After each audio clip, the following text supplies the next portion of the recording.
everyone, welcome back to a brand new video. For those of you who are new, hello there, my name is Jess. As always, if you want to see more content from me, don't forget to hit that subscribe button. Don't forget to like this video if you want to see more things like this. And as always, I will have my social medias listed down below in case you want to follow me. But let's get into this video. Now, if you watched my September TBR video, you would know that I picked 7 books, and I just want to say I feel so bad. Like, this is kind of a bummer. I've only finished 5 out of the 7, and I'm currently working on the 5th one. I'm over halfway through, but you know what, guys, like I only have a few more days left of September. I'm really gonna try my best to finish the book that I'm reading today and then start at least on another one and maybe just finish it in the first part of October. We shall see. So it could be 6 out of the 7, maybe, I don't know, but yeah. It's just kind of a bummer. Anyways, we're going to start with the ones that I have not read, and then we're gonna kind of work our way into the ones that I have read, kind of my thoughts and feelings. I have, well, can't really see it, but I have some notes jotted down for you guys just because it's been some time since I've read some of these books, and I just kind of want to like refresh my memory. Let's get into the first book. Sadly, the first book that I just have not picked up yet is Eleanor, Oliphant is Completely Fine by Gail Honeyman. This is a romance book that centers obviously on Eleanor, who meets Raymond at her job, and basically we just kind of see her life go into the direction of meeting Raymond, probably falling for him, you know, so on and so forth. I really don't know too much about this book. I'm gonna try my best to start this book sometime, hopefully today or tomorrow. It doesn't seem like that long of a book, so maybe I can finish this either still in this month or in October. But yeah, I still wanted to put it in here just because who knows, this may technically be a September wrap-up novel. I'm sorry, you guys.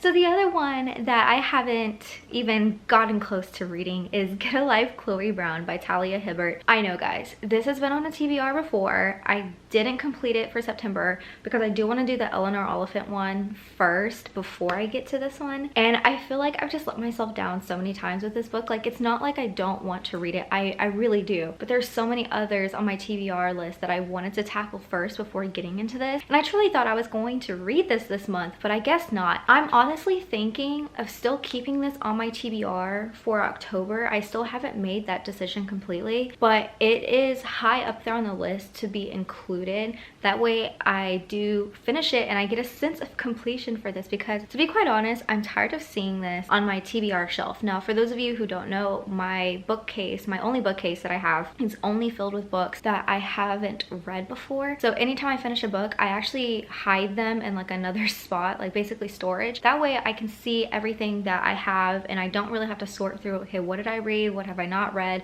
It's just really easier for me, and I keep seeing this book, like it keeps standing out to me, and I just feel so bad. But basically, okay, so if you don't know what this book is by now, this follows Chloe Brown, who had a near-death experience, and basically she wants to turn her life around, including just being a bad person. Like, she wants to be bad instead of like the goody two-shoes that she is, and she enlists the help of Red Morgan, well, basically Red. And of course this is a romance book, so we are going to see Chloe and Red kind of have some romantic relationship. I don't really know how that's going to like sprout. Basically, I really don't know anything else about this book. However, I did start this, so this is why I feel even more bad. I started this like in June. I didn't pick it up again because yeah, life just got in the way, and I don't even remember like what I read, so I'm gonna definitely have to start from like ground zero with this one.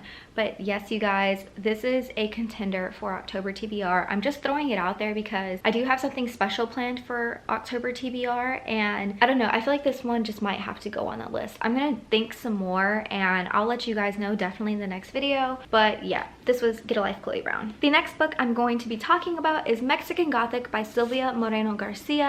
Yes, I don't have the cover on this book. I actually don't have the covers on any of these books just because for thumbnail purposes I thought it would look cute, and yeah, I think the books are strong on their own. So this is Mexican Gothic. It's very pretty, especially when it glistens from the sunlight. But we're gonna talk about a few points. So I have a card right here with just a few points for every single book that I'm gonna talk to you about, and there's just a few for this book. So the first one is, I wish some of our side characters were more fleshed out. There are a few side characters that we got to know, and they were honestly very interesting. Like, I found them them fascinating, and I just wanted a little bit more like oomph to them. Like I feel like every time they were introduced, or yeah, introduced into whatever chapter I was reading, I could always kind of foresee what they were going to say or how they were going to act, because they acted the same way in every single given moment when they were like on screen basically in my head. And that was kind of just a drawback, because it got a little boring, and you know, who wants to kind of already foresee what side characters are going to say or think because they're 2D basically. I mean, they weren't written badly, but they weren't 3D enough, which goes into another one which says I would have loved some more background of the side characters. Like I said, they were fascinating. If they were overly boring, I wouldn't have asked for this, but some of the side characters, I just like wanted to know what was going on in their mind, why they chose the decisions that they made. Like yes, we get some background of like what's happening and why they are the way they are, but I wanted more. Like I would have loved like a section of this book to be history from the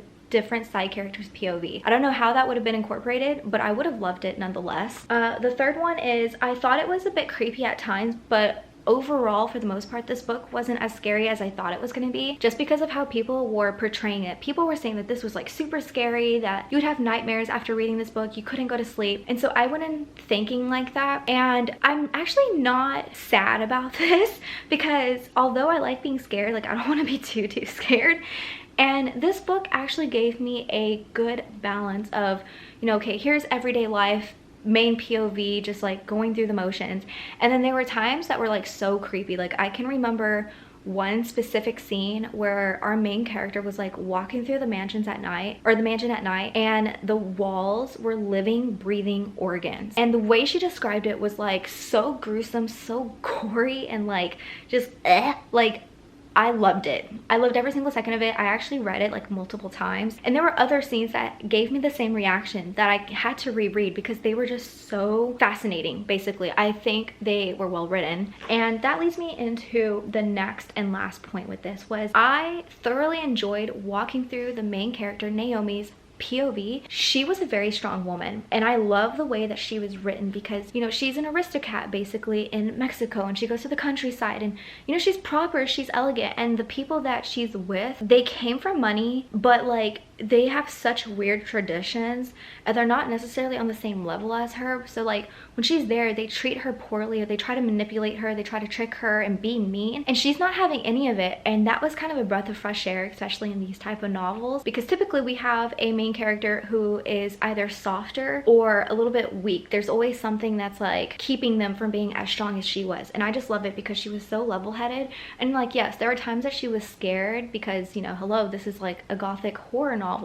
She was scared for her life, but it was understanding and it was very logical. So nonetheless, I really enjoyed this book. I don't remember what I rated it on Goodreads, 3 or 4, but I'll have it somewhere written here. The next book that I read was That Summer by Jennifer Weiner, and I'm not going to go too much into detail with this because my latest video was a reading vlog specifically with this book, and honestly this was just a huge Debbie Downer for me. So yeah, that's another reason why I'm not really going to go through much. I do have some notes. So the first one, I didn't enjoy the overall story. At first I thought it was going to be very different because of the prologue, and it turned out to be something completely different. Like I thought this was going to be like kind of a scary thriller, and although there were thrilling moments, this was more just like very deep, and I wasn't meaning to go that deep with a book on the September TBR list. And you know, that could be my fault, but I should have read more up on it, especially with trigger warnings. There are some scenes in here that are so graphic and so deep that I don't know, like it took me so long to finish this book. And on top of that, the other reason why I didn't like it was because it was so fleshed out. So like Mexican Gothic, where I was like, oh, I wanted more from the side characters, like more background, more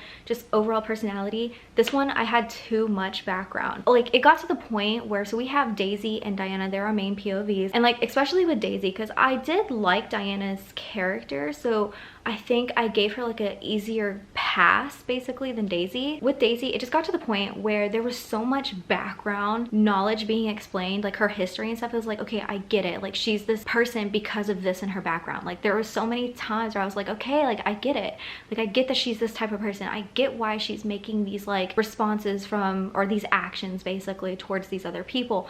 Like I get it.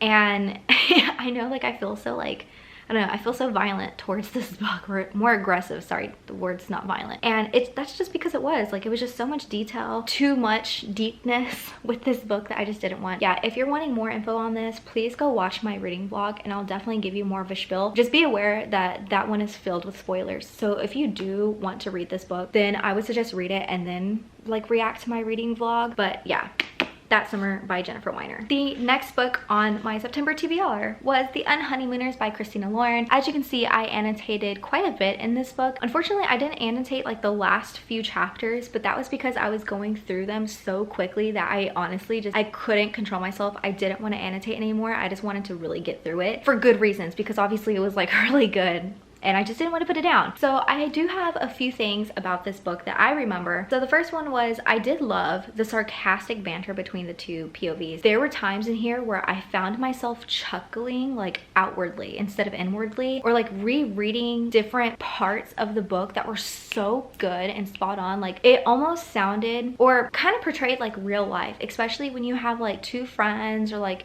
you do know people like this, or maybe you yourself and your spouse or your partner are like this, where they just have the quick back and forth like comebacks towards each other. And this was definitely that type of book, and so I just found it really funny. Like this was actually one of the only books I think this year that I read that made me laugh so much. Also, the second thing is I loved how the book, so this was enemies to lovers, this is also like fake marriage trope, but the enemies to lovers was such a slow burn. So there were parts in this book that I really thought like, oh, this is gonna be the part, this is gonna be the part where like they make those like loving googly eyes at each other, and it wasn't the case. Like this book actually took some time for the characters to develop an interest in each other, and I really love that in books that kind of take the time to have the characters, like obviously like we know they're enemies, we know they have a past when like we go through this book, but to see the transition between like really it's like enemies to somewhat acquaintance to somewhat friends to somewhat even greater friends to the lovers, like I really felt like I got that in a great period of time. Like it wasn't like a short period of time where it's like, okay, here's enemies to lovers. It was like a great length of relationship building basically,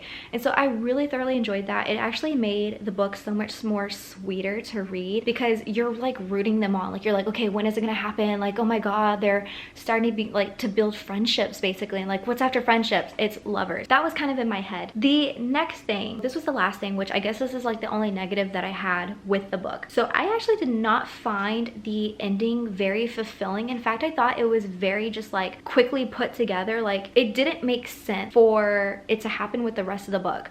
So like the whole book, you know, they're in Hawaii, and like I said, we get to see the relationship build and build and build and eventually evolve into a huge, beautiful romance. And there is a side story, like a story in the back that we're slowly understanding.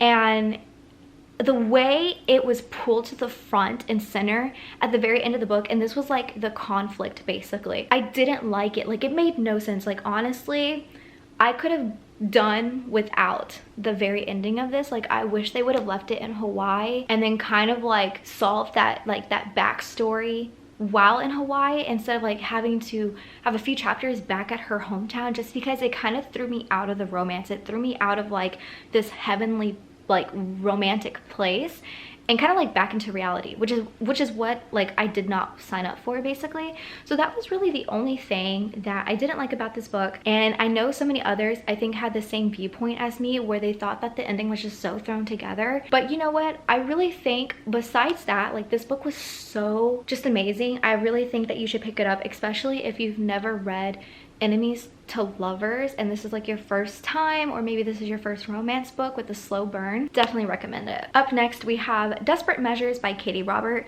This is my very first Katie Robert novel that I have ever read. I do have Neon Gods actually on my bookshelf that I plan on reading, but I thought this book would be a great intro into her style of writing and to see, hey, like do I even like her books? Yes, I do know that she's popular, but I don't know, like this isn't like a genre that very close to me. Like this is something that I've been newly exploring, and that is like deeply romance smut content. Like I do enjoy it. I have read in it, but I've heard that Katie Robert was like just severely into it basically. And yeah, so this is my first novel. Overall, it was a pleasure to read. I really liked it, but there are some parts that I don't know, it kind of took me back. So the first one that I want to make, the first point, is that since this book is short, which I understand that, we kind of jumped into the plot rather quickly without getting too invested into the characters at first. So there wasn't like a huge history of the characters. We were kind of just like brought in as Jasmine because, oh, by the way, this is kind of an Aladdin situation. So we have Jasmine and Jafar. Aladdin's not in it. It's just Jasmine and Jafar. And of course we know the story with Jasmine. She's a princess. We know Jafar, he's the evil one. And this is set in like a modern era. And she is basically a locked princess. Her dad gets murdered by Jafar. And we just kind of see Jafar like overtake her dad's position, which means that she's under his control basically, and she's fighting for her freedom. So not only do we have like this like super sexual tension, but she's also fighting her as her freedom as like a princess, as a woman. You know, she wants to better her father's kingdom, and she can't do that because she doesn't have the knowledge. She didn't go to school. She's a woman. She was captured. You kind of get the gist. But going into this book, I was not expecting that within like the first few pages that we just like dive deep into like the sexual tension. And there's just like something that happened where I was like, whoa, like I'm not invested into these characters yet. Like this kind of like threw me off. I wasn't expecting it, and to be honest, like I was kind of like taken aback. I was like, wait, like, am I supposed to like this?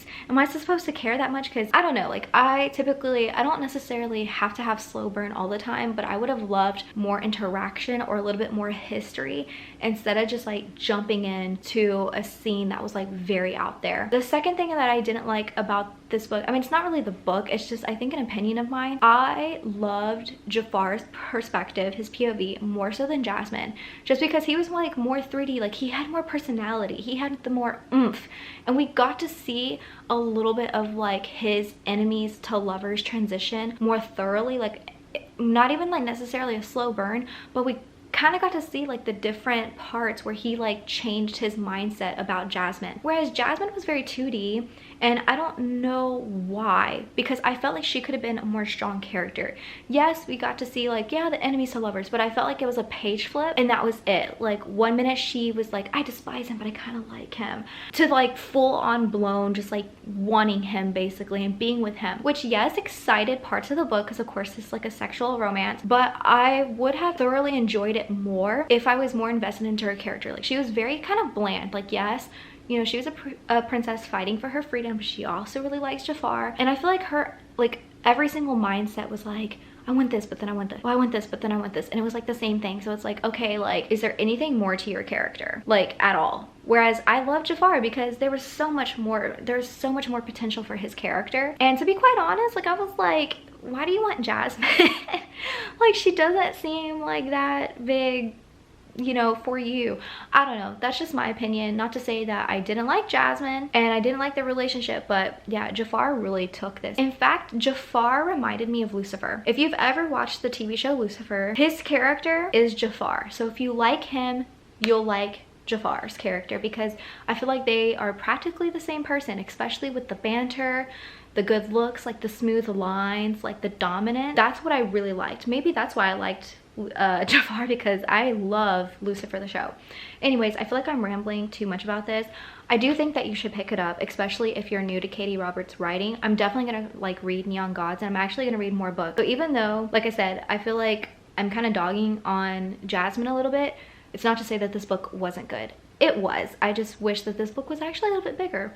Maybe then I would have like actually have loved this book, because if it was bigger, that means I got more background from Jasmine. There would have been more of like a oomph with her and Jafar, and that would have been like chef's kiss. Up next is our very last book, and that is The Midnight Library by Matt Haig. This is my first Matt Haig book, and I think this is definitely not going to be the last, because I'm thoroughly enjoying this. If I had to rate it already, I would give it a 5-star rating, and that just speaks very highly of this book, just because if you don't know what this is, we follow Nora Seed, who decides to end her life because she just has so many regrets in her current life. Like, she feels like everything has been taken away from her, nothing good has happened with every decision that she's made. Like, she constantly basically thinks that she's made mistakes, and in doing so, she ends up at the Midnight Library, where she meets the librarian, and the librarian basically tells her, hey, this is an infinite library. We have a bunch of books, but each book is special because these books are decisions that you could have made that would have made your life different. And she basically tells her, you have the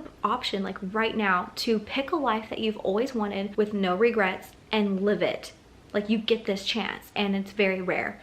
And so we basically get to see Nora go through so many different lives, and it's quite I don't know, it's just fascinating because we get to see her living these lives, of course, like sewing her regrets up basically, so like she doesn't have them anymore, but in doing so we kind of get little nuggets of like life lessons that you as the reader can take, kind of like the house in the Cerulean Sea. There's so many life lessons that you can just soak up, and that way you become like a better person. Like you understand that, like, okay, I'm the person in control of my decisions. How do I want to live my life? What decisions do I need to make now to live that life? I really enjoy that in books, when you can kind of learn from them. Even though that these are works of fiction, I find them just as fascinating as non-fiction books that are like self-help. So yeah, definitely thrilling. I don't know how the ending is going to be. I hope it's like a very hopeful and positive ending, because I really do love Nora. Nora is definitely not a bland character. She has so many complex thoughts, feelings, and emotions that you as the reader get to enjoy, and I'm starting to feel so much for her that I just want her to have such a positive and uplifting life. So I hope that within this book she definitely finds a life that